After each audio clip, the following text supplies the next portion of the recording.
and my dear colleagues, I'm Adeyeye from the Central Senatorial District of the state of Osun. Mr. President, sir, my dear colleagues, these are frightening times.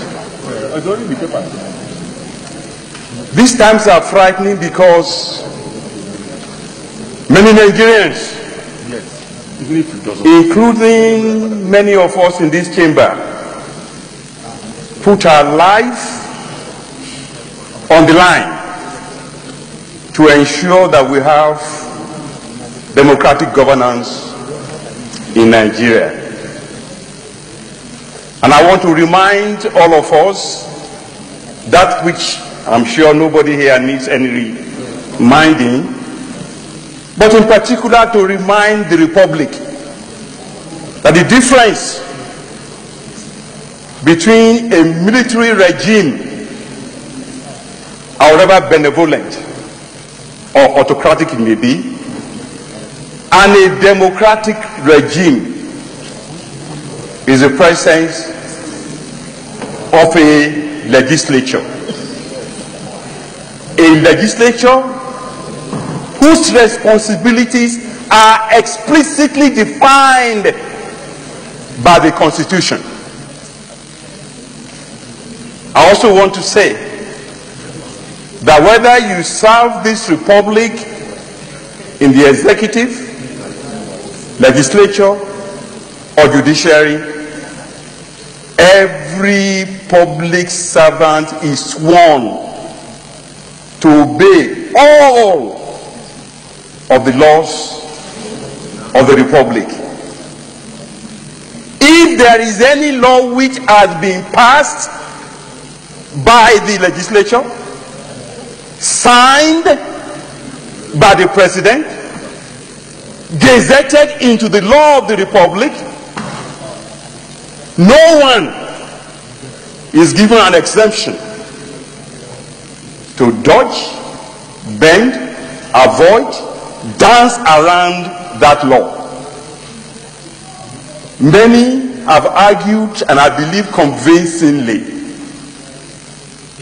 that the power to confirm certain appointments are explicitly written in the Constitution. But does a republic or any country in this world obey only its Constitution? Does a republic not obey its laws?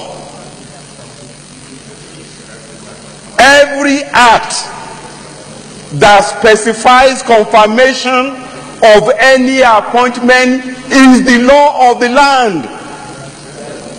Nobody, not the President, nor the Vice President, nor the Senate President, nobody has the right to avoid obeying that law.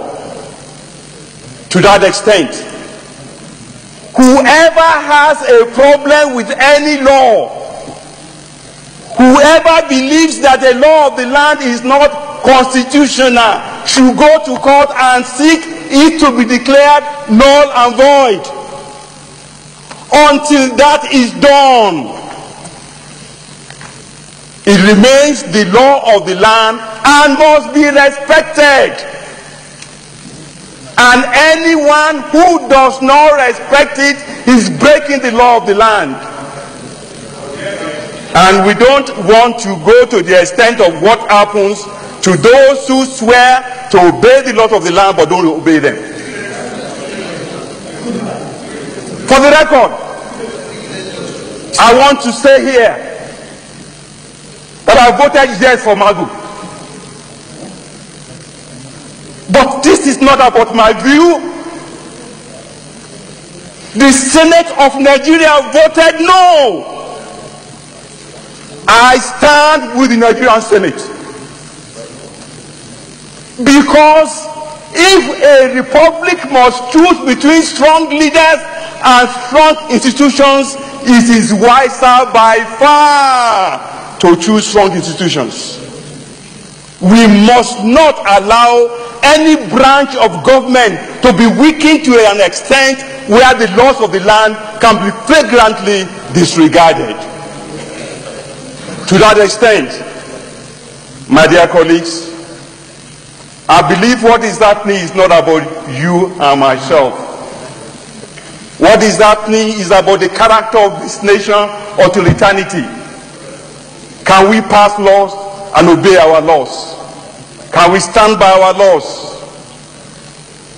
Are we going to say that we are the same thing as when a government can pass a decree without even the voice of the people being heard?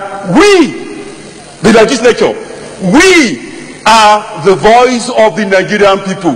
Maybe 100 years from now, the Nigerian people may decide they don't want the legislature, but then I will be dead. For today, the Constitution says there is a legislature, we make laws, and even in the recent history of Nigeria, there are laws that we have made that the Supreme Court has overturned as unconstitutional. What did we do? We abide by it.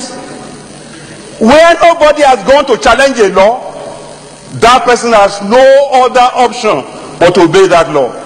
For that purpose, I want to 100% lend the whole of my being to the strengthening of the first realm of the estate.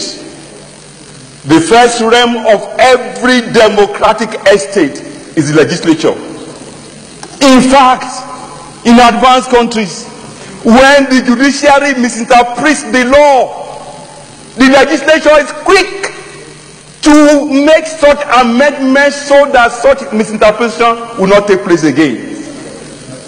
In that regard, let me say again, with all of my being, that I pray that we will assert the independence of the legislature, not as a way of power mongering, but as making sure that this is not the government of individuals, it's a government of law. May God bless the Republic of Nigeria.